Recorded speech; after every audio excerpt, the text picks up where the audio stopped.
Olá, você de casa, é um prazer muito grande estar com você. Seja bem-vindo ao seu programa, ao nosso programa Café com Deus. Esse é um programa que vai de segunda a sexta-feira, neste mesmo horário. Queremos falar com você de uma maneira simples, mas falar diretamente ao seu coração.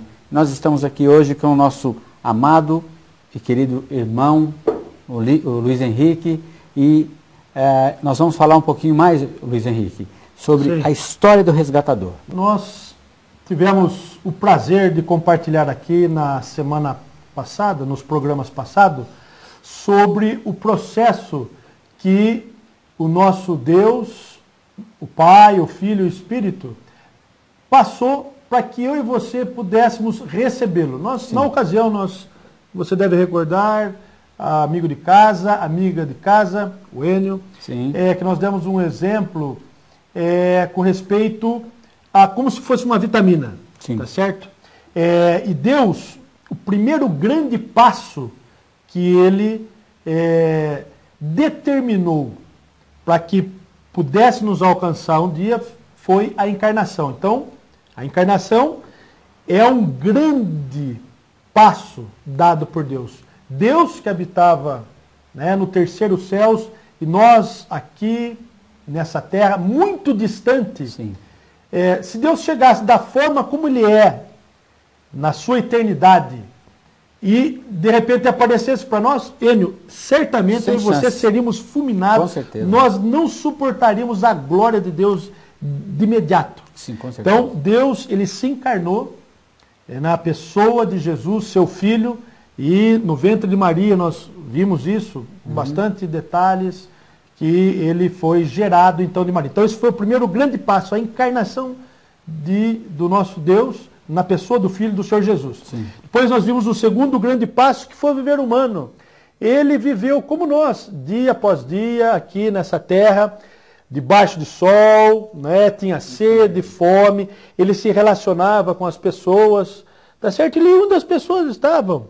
Ele fala, às vezes, até uma certa crítica, fala, nós vimos algumas passagens mal, muitas vezes não era muito bem interpretado, ele não era muito bem interpretado, ele ia na casa de um leproso para comer com um leproso, de um pecador, um publicano, mas na verdade era Deus, como nós estamos falando, a história do resgatador, o coração dele era de resgatar as pessoas, ele ia onde as pessoas estavam, e eu fui resgatado por ele, e você também. E creio que muitos dos que estão nos acompanhando no programa também foram resgatados. E se você hoje, talvez ainda não foi, há uma oportunidade para você ainda ser resgatado. Então, passou pela encarnação, viver humano, 33 anos e meio ele viveu nessa terra.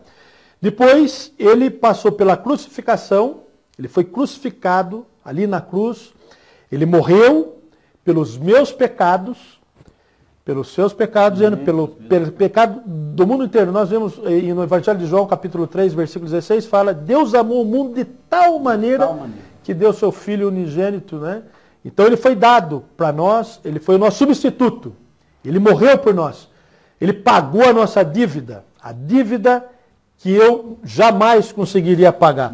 Eu não sei se já teve essa sensação de ter uma dívida, você não conseguir pagar, e de repente parece alguém e fala, Enio, eu vou, teu irmão, teu pai, alguém, já está pago. Então, o alívio tirou aquela carga dos que estavam sobre os nossos ombros, O Senhor tirou essa carga. Aí, encarnação, viver humano, crucificação, a morte, aí ele foi sepultado e no terceiro dia ele ressuscitou. Tornou-se, então, ali aquele homem que alguns dos seus discípulos foram até o túmulo e falaram, não tem mais ninguém lá. Ué, cadê? Tiveram tanto cuidado, tanto zelo no sepultamento dele, de repente, aí o anjo falou, a quem procurais? Vocês procuram aquele que vive? Ele já ressuscitou, ou seja, a ressurreição é um grande poder de Deus, que o inimigo de Deus, Satanás, não conhecia. E na ressurreição dele, eu e você fomos salvos, porque a ressurreição nos tirou, Enio, da morte. Sim. E ele tornou-se, então, o Espírito que dá vida. Como um homem, lembre-se bem, ele passou todo esse processo como homem e foi ressuscitado também como homem. Ele era filho de Deus, ele tinha a deidade e também agora foi incorporado nesse processo, nessa grande vitamina, vamos falar assim, o elemento adequado da vida humana, o homem elevado, a humanidade elevada, ele resgatou essa humanidade elevada e levou ao terceiro céu. Sim. Aquilo que nós falamos nos primeiros programas, que a intenção de Deus era que o homem expressasse Deus e dominasse por Deus, Deus agora conseguiu na pessoa de Jesus, mas precisou passar por todo esse processo e ele foi glorificado e foi levado ao terceiro céu como homem, sim, não somente como filho de Deus, mas como homem também. Então, nós vimos, em um breve resumo, foi o que nós falamos nos programas anteriores. Isso. Com a sua glorificação, ele se tornou, né, o Espírito que dá vida, transformou-se, né, em o Espírito que dá vida, e esse Espírito esse processo o tornou o Senhor e Cristo. Sim. E isso nós vamos falar mais um pouquinho daqui a pouco. Fique aí, correto, nos aguarde, que dentro de instantes nós voltamos.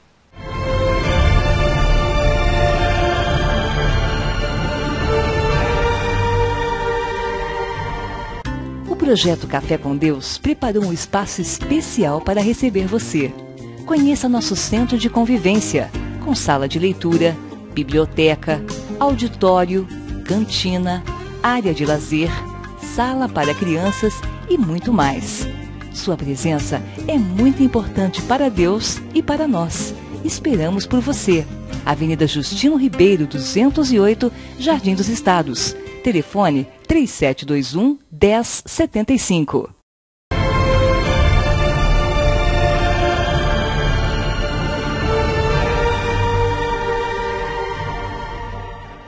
Estamos de volta com o seu Café com Deus e nós estávamos falando no bloco passado sobre todo o processo porque Jesus passou e culminando na sua transformação, ou seja, ele tornou-se no Espírito que dá vida. Né? Amém. E por causa disso, nós estávamos falando que ele se tornou Senhor e Cristo. Se você, caro amigo, cara amiga, quer dar glória a Deus e Pai, então você precisa ver que Jesus precisa ser também honrado por você. Você precisa confessar esse nome. Para dar glória a Deus e Pai, nós confessamos o nome do nosso amado Senhor Jesus Cristo. E um outro aspecto, por ele ter se tornado o Espírito que dá vida, Luiz, ele mesmo, ali as portas fechadas, junto com o seu povo ali, os discípulos, né? Em João 20, 22, ele entra e a palavra assim diz: e havendo dito isso, soprou sobre eles e disse-lhes: recebei o Espírito Santo. Ou seja, ele soprou a si mesmo para dentro dos seus discípulos e então iniciou-se a partir dali a edificação do corpo de Cristo. A igreja, a chamada igreja, a partir dali ela começa a tomar forma e a tomar corpo. Luiz, nós temos outros versículos aqui e eu quero ler para o nosso querido que está em casa, e depois você vai fazer um comentário conosco sobre, né, a sua experiência. Amigo, quem é Cristo para você? Quem é essa pessoa? Para nós é uma pessoa maravilhosa, é o próprio Deus, mas quem é Ele para você? Nós vamos iniciar o nosso bate-papo aqui agora, nesse aspecto, falando um pouquinho sobre Mateus 16, de 13 a 16. Correto. E chegando Jesus às bandas de Cesareia de Filipe, interrogou os seus discípulos, dizendo: quem dizem os homens ser o Filho do Homem? E eles disseram: uns João Batista, outros Elias, e outros Jeremias, ou um dos profetas. Disse-lhes ele, e vós, quem dizeis que eu sou? E Simão Pedro respondendo disse: tu és o Cristo, o Filho do Deus vivo. Luiz. Enio, é muito interessante isso, porque no primeiro bloco nós falamos de todo aquele processo. Sim. E quando o Senhor Jesus perguntou, né, para os discípulos, E vós, quem dizeis que eu sou? Certamente aqueles, durante 3 anos e meio que eles tiveram a oportunidade de viver com o Senhor Jesus, e nós sabemos, a Bíblia tem esse registro, o Senhor Jesus ele falou de todo esse processo que ele era necessário passar, tá certo? Sim, é verdade. E depois, como foi bem dito aqui, ele soprou, depois de todo aquele processo, ele soprou o Espírito completo. Pneuma de Deus. Pneuma. Já era aquela vitamina completa que nós falamos, que está tudo rico. Ele soprou. Então, quando Simão Pedro falou, respondendo, disse, tu és o Cristo. O que significa o Cristo? Aquele que foi... Significa, a palavra Cristo, no original grego, traduzindo aqui em miúdo, significa o ungido. Significa que sobre o Senhor Jesus ele foi ungido, tá certo? Em Mateus capítulo 3 mostra que ele foi batizado. Quando ele foi batizado, fala que o Espírito desceu sobre ele, significa que ele foi ungido. Como pomba, não foi uma pomba que desceu, significa no aspecto de como uma pomba, significa que ele foi coberto ali, significa que ele recebeu uma incumbência. Sim. E isso remete ao Velho Testamento, que todo pessoa que Deus levantava, um exemplo, Moisés, os reis, sacerdotes, eles tinham necessariamente de ser ungidos para exercer alguma incumbência, e o Senhor Jesus, por isso que o Pedro falou, tu és o Cristo. Sim.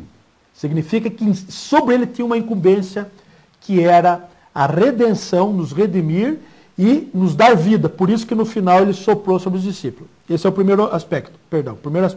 Depois ele fala, que é o aspecto da função dele. Depois ele fala, e também, ele falou, e também você o Senhor Jesus, tu és o Filho do Deus vivo. O Filho do Deus vivo. Filho do Deus vivo. Significa que ele possuía a natureza de Deus, a deidade, ele é o Filho de Deus. Sim. É aquele que foi dado, o Pai, deu para nós, o Filho é aquele que saiu do Pai. Então, diz respeito ao aspecto da vida. Quando ele fala do Cristo, diz respeito à sua função, o seu ministério, a sua obra. É o aspecto do serviço do Senhor Jesus. E quando ele fala também, na segunda parte, o Filho do Deus vivo, diz respeito à essência dele, à natureza dele. A natureza dele, é a essência divina. Ele é o Deus homem. Sim. Ele é o Deus homem. O homem Deus e o Deus homem. Que ele veio para um propósito que nós vimos há pouco, depois que ele passou todo aquele processo para nos dar vida. Soprar o Espírito sobre nós. E nós devemos apenas o quê? Receber como? Invocando o nome do Senhor. Invocando o nome do Senhor. É isso mesmo. Querido telespectador, querida telespectadora, isso aqui, todo esse processo não seria nada se não fosse a experiência dele se tornar o Espírito, que pudesse então entrar para dentro do seu espírito. E toda essa obra, querido, não pode ficar em vão. Toda essa obra, ela precisa ter um resultado. E qual é esse resultado? Esse resultado é você se tornar um filho de Deus. Amém. Diz assim comigo, Senhor Jesus, amém. Eu te recebo para dentro do meu espírito, me torna também um filho de Deus. Você sabe, Luiz, o nosso tempo vai embora muito rápido, né? Nosso tempo já acabou, mas nós não vamos sem antes convidá-lo para estar conosco no nosso espaço Café com Deus. Nós temos ali um centro de convivência na rua Justino Ribeiro, 208, às 19h30, todo sábado nós estamos ali, temos depois uma canja, temos ali alguma coisa para nós estarmos juntos. Degustar e poder compartilhar. E é sempre um prazer estar na sua casa. Muito obrigado pela sua audiência, por estar nos ouvindo, por estar nos vendo. Não é? Luiz, vamos nos despedindo, infelizmente. Até amanhã.